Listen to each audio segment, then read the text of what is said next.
Hello दोस्तों, welcome back to check review SQL injection series. पिछली video में हमने सीखा था कि यूनियन अटैक की हेल्प से डाटाबेस की दूसरी टेबल से डाटा कैसे रिट्रीव किया जाए। लेकिन अब एक नई प्रॉब्लम सामने है।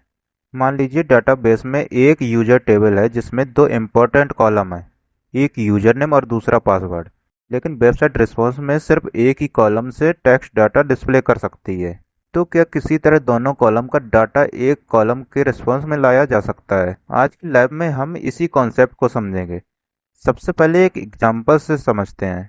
मान लीजिए डाटाबेस में एक यूजर टेबल है जो कुछ इस तरह दिखती है, यूजर नेम और उसके पासवर्ड। हम इस टेबल में से एक कॉलम का डाटा रिस्पॉन्स में देख सकते हैं, लेकिन हमें दोनों कॉलम का डाटा एक साथ देखना है। तो उसके लिए एसक्यूएल इंजेक्शन यूनियन अटैक में एक टेक्निक होती है कॉन्कैटिनेशन, जिसका मतलब होता है दो या उससे ज्यादा वैल्यू को जोड़ना या आपस में चिपका देना। जैसे hello plus bird is equal to hello bird, user name plus colon plus password is equal to user name colon password. यह कॉन्सेप्ट लैब सॉल्व के दौरान और क्लियर होगा। ये टेक्निक इम्पोर्टेंट क्यों है?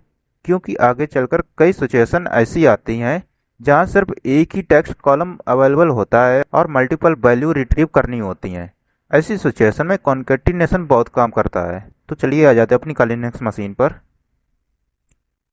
यहाँ पर अपने फायरफॉक्स ब्राउजर को खोलेंगे।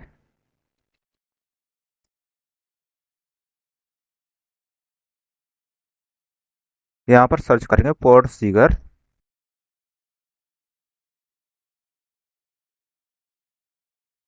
और आ जाएंगे अपनी पोर्ट सीगर की वेबसाइट पर। यहाँ पर जाएंगे माई अकाउंट पर, अपना अकाउंट लॉगिन कर लेंगे। जाएंगे एकेडमी ऑप्शन पर, पीवी और प्रोग्रेस पर क्लिक करेंगे।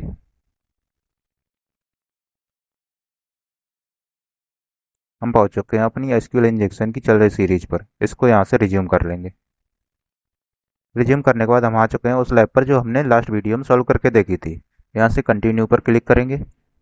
तो हमें यहाँ पर समझाया गया है कि मल्टीपल वैल्यू को एक सिंगल कॉलम में कैसे लाया जाए। तो उसके लिए हमें एक क्वेरी भी दी गई है, union select user name double pipeline tilde icon double pipeline password from user hyphen hyphen. जिसका मतलब है डाटाबेस में एक यूजर टेबल है, उसमें यूजर नेम और पासवर्ड है। तो एक एक करके यूजर नेम प्रिंट करो और उसके बाद टिल्डे आइकन लगाओ, उसके बाद उसके आगे उस यूजर का पासवर्ड लिख दो। तो यहाँ से कंटिन्यू पर क्लिक करेंगे। आ जाएंगे अपनी लैब पर। तो यहाँ पर हमें बताया गया है कि जी एसक्यूएल इंजेक्शन वर्नेबिलिटी कहाँ पर है। This lab content SQL injection vulnerability in the product category filter, यानी प्रोडक्ट कैटेगरी फिल्टर में ये वर्नेबिलिटी है। तो हम करेंगे क्या, एसएस लैब पर क्लिक करेंगे और यहाँ से अपने रूट टर्मिनल को ऑन कर लेंगे। टर्मिनल ऑन होने के बाद यहाँ पर प्रोसीड स्टार्ट कर लेंगे।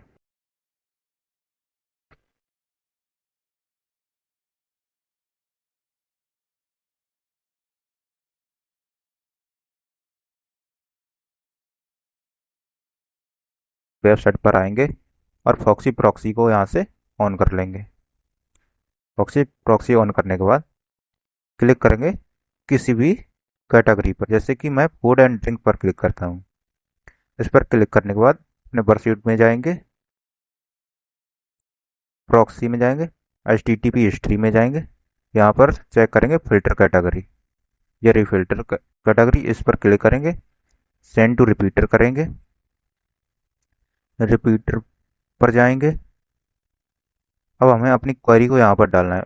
सबसे पहले हम कॉलम फाइंड करेंगे। तो कॉलम फाइंड करने के लिए हमें करना क्या है, अपनी पुरानी क्वेरी को डालना है जो हमने लास्ट वीडियो में सीखी थी। उसके लिए क्वेरी होती है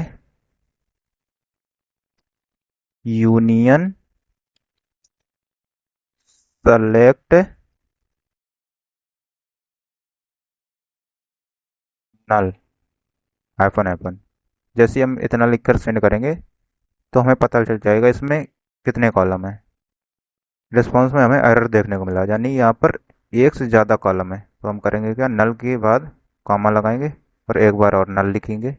एंड सेंड करेंगे।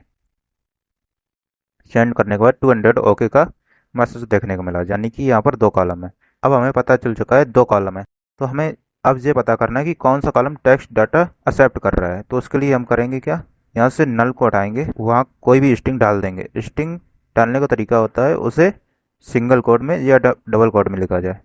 तो मैंने सिंगल कोड लगाया, कुछ भी लिख देंगे, ABCD कुछ भी लिख देंगे, और उसके बाद सिंगल कोड को क्लोज कर देंगे एंड सेंड कर देंगे।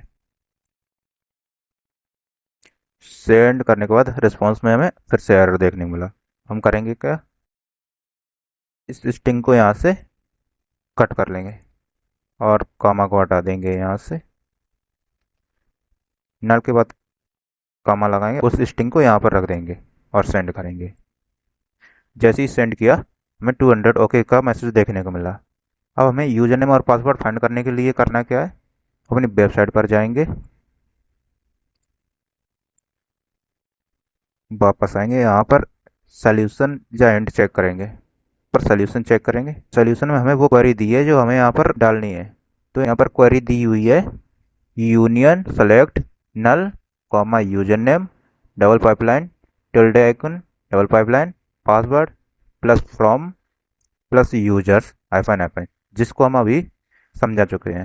तो इस क्वेरी को हम यहाँ से कॉपी कर सकते हैं या खुद से लिख सकते हैं। यहाँ से Ctrl+C करेंगे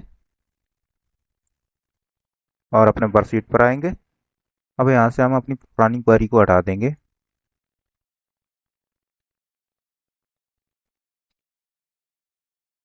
और उस कॉपी की हुई क्वेरी को यहाँ पर पेस्ट कर देंगे Ctrl+V के थ्रू,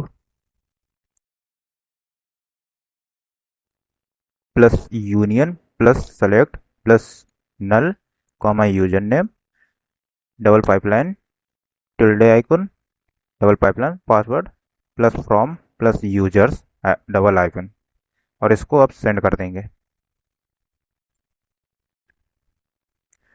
सेंड करने के बाद यहाँ पर हमें 200 ओके का मैसेज देखने को मिला, यानी कि यूजर नेम और उसका पासवर्ड हमारे रिस्पॉन्स में आ चुका है। रिस्पॉन्स चेक करने के लिए नीचे स्क्रॉल करेंगे,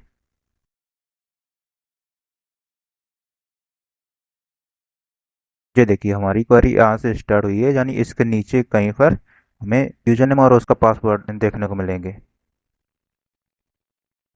तो देखिए हमें पहला यूजर नेम और उसका पासवर्ड देखने को मिल रहा है। पहला यूजर है एडमिन और उसका पासवर्ड ये रहा।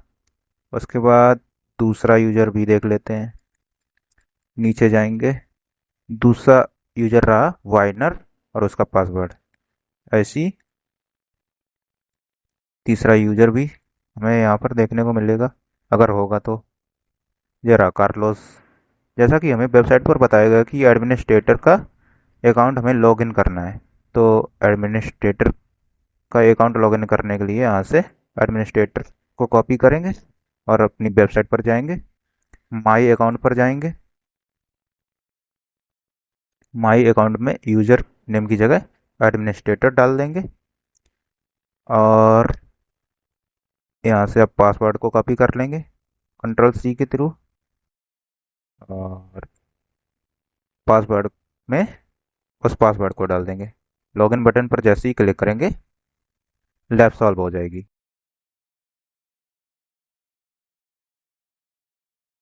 ये लीजिए हमारी लैब सॉल्व हो चुकी है। तो आज के लिए इतना ही, मिलते हैं नेक्स्ट वीडियो में एक नए टॉपिक के साथ, जिसमें हम सीखेंगे एग्जामिनिंग द डाटाबेस, यानी डाटाबेस का स्ट्रक्चर कैसे काम करता है, कौन सी टेबल डाटाबेस में अवेलेबल है, कौन सी इंफॉर्मेशन कहाँ स्टोर हो रही है, और डाटाबेस को सिस्टमैटिकली एनालाइज कैसे किया जाता है। तो आज के लिए इतना ही दोस्तों, मिलते हैं नेक्स्ट वीडियो में।